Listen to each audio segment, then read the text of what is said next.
Hello and welcome back to Run Better. Back pain. It's something that many of us have encountered at one time or another. There can be many causes and finding a long-term solution can take perseverance. But today we're going to look at 3 stretches that focus on spine articulation to bring movement and blood flow through to areas of our back that too often get locked.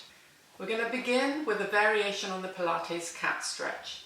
What I love about this exercise is that as long as you can get onto all fours without pain, you can start to bring motion into your spine without overloading it. But at the same time, as things improve, you can develop this into a really deep lower back and mid back stretch. So come up onto all fours. You want hands under shoulders, not there, nicely placed there. Knees under hips, not legs together, just hip width apart.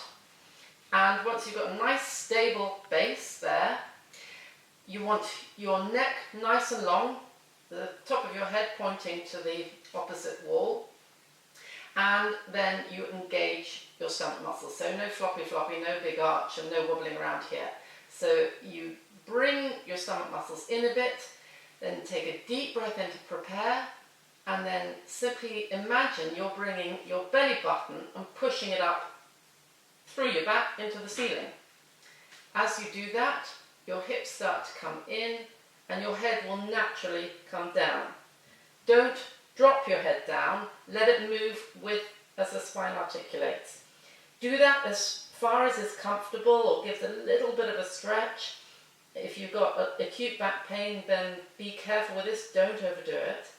Take a deep breath in at the point you're most comfortable and then come back into your neutral position again. Again, don't allow that to happen, don't allow your stomach muscles to go limp, just maintain a nice straight back.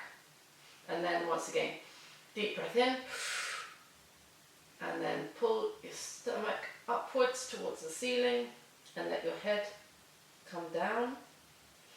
Deep breath in at the top, ease the oxygen through all those muscles, and then return here. So that's your regular cat stretch, but now we're going to add something extra to it.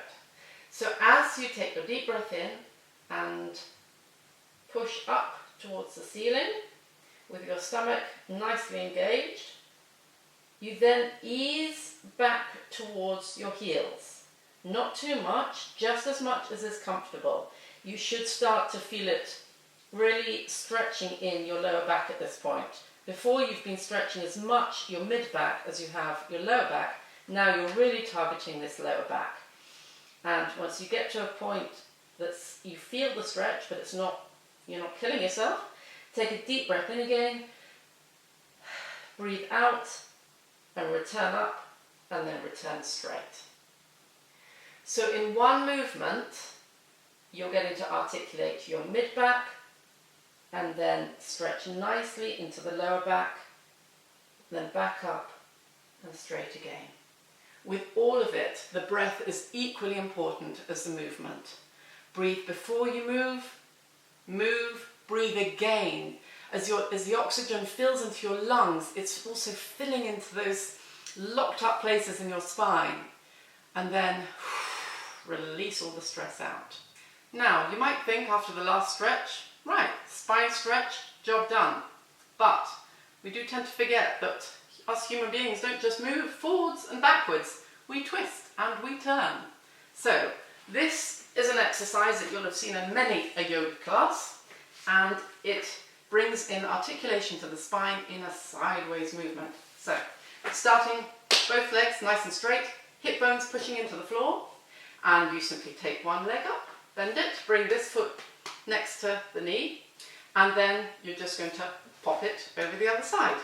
Now at this point, make sure you don't ease off onto one side, but keep both hip bones pressing into the floor. And then take your arm and put it the other side of your knee. Now if you are tight, you might find that hitting the knee beyond your elbow is too much of a stretch for you. So if you can only get that part of your arm to hit your leg, that's absolutely fine. You don't want to overstretch it, or you can end up with a problem worse than you've already got with a stiff back. So put it wherever it's comfortable. If you do get past the elbow, then you can raise this arm up because it just adds a bit of extra pressure or power into the stretch. Then you take the other arm, put it behind you in line with your spine. Then deep breath, don't move without deep breathing. Deep breath in, right into the bottom of your belly, and then gently, slowly twist round and look at the wall behind you. Again, you want to keep none of that, none of that. You want to keep that head nicely straight in line with your spine, and you should now feel a nice twist and stretch coming into this lower back, and you are just pumping the blood through there to ease those locked areas. Stay here for 3 deep breaths, slowly letting the breath out each time, and then 1 more deep breath in, and then gently, slowly come back. Don't rush that movement back, especially if you're not used to this stretch, and if you are tight back down there, you need to do it gently. At this point, take the foot back to the other side of the knee again, and then you are just going to hug this knee, and excuse me whilst I turn my back on you. You take this arm, stretch it behind into the same position the other hand was a minute ago. Deep breath in and twist around. Just gives a slightly different twist there. Once you've done that, straighten your leg, up comes the other one, over the top, and repeat on the other side. Now, once you've done all of that, especially if you are tight down there, don't then just jump up and go and do something. Take a few deep breaths again, or maybe bring your knees up, wiggle around a bit, because that is quite a deep stretch. And you just want to ease the muscles up again and then go on with the rest of your day.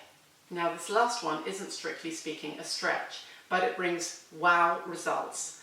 And if your back is in such a state that you haven't even been able to do these past 2 stretches I've been showing you, then you can at least do this one and it will bring results.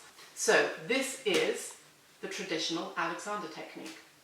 Now for this you need a few books or magazines, and you're going to place them down there and your head's going to go on top. You can experiment with the height of the books, but you don't want it too high. And then you come back here and you want your legs nice and even here, not up here, not over there, just nice and relaxed. Hips in line with feet, in line with knees. No knocking knees, no falling out knees. And then you roll back and just going to get into position here. You do not push your back into the floor. You can slightly, lift your bum up a tiny bit and just place it back down, but no forcing of the stomach muscles. The stomach muscles gets this time off as well.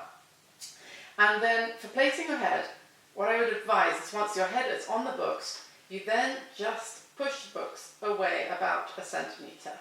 Because what that does is bring a little extra length into the back of your neck here. The angle you're going for is imagining you're holding a peach with your chin. I've seen some people lying on the floor like this, and that is terrible. So you just want into neutral and then a little bit of the chin towards your chest. And then making sure again, no knocking knees, no falling out knees, no feet over here, everything nicely in line. Take your fingers, pop them on top of your hip bones and let your elbows drop to the floor. And then you breathe. As you're lying here, it's all the subtleties of the movement. So first up, put your phone in another room and tell your housemates to leave you in peace for 10 minutes. Then as you're lying here, feel all of your chest expanding and relaxing outward and downward. And feel your belly rising and falling with your breath. The deep breathing is the key to this. If you breathe deeply, you give a massage to your intestines. You let those poor back muscles actually let go and let the stress drain into the floor underneath you. So there, with your chin slightly tucked in, your hands nice and relaxed, your elbows out, breathing deeply and letting letting your body let go. So I hope you find all of that useful. Thank you for watching. If you've got any questions or any top tips of your own, do share them through the comments section below, and get exercising and have fun and ease that back out.